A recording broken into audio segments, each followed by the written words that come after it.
ចូលរៀនមកតៃថ្ងៃដំបូងសួលមកយ៉ាងដែរពេលគាត់ត្រឡប់ងើបពីព្រឹកម៉ោង 6 អីគាត់ភ្ញាក់អីហើយដល់ពេលល្ងាចគាត់កេងលឿនដែរម៉ោង 5 កន្លះម៉ោង 6 7 អីហ្នឹងគាត់ដេកលក់អស់ហើយដល់ពេលព្រឹកព្រលឹមឡើងគាត់ងើបលឿនអញ្ចឹង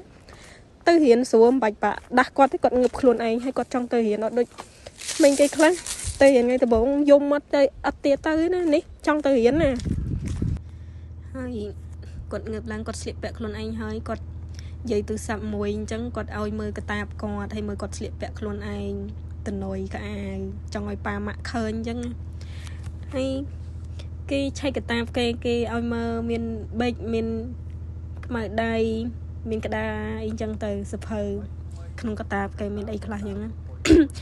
ងហើយចេះទាអ៊ីគេទៅកាត់សក់ឲ្យស្អាតមុនទៅគេទៅរៀនឲ្យជាងគេកាត់សក់ឲ្យសង្ហាហើយទៅគេអត់យំទេ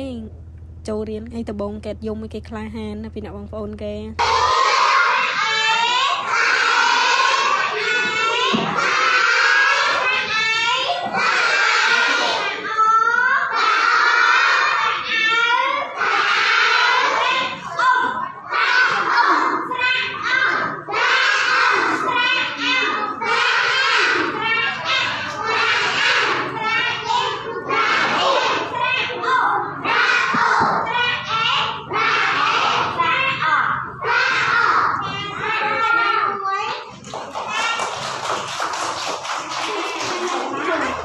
ហើយទៅអាន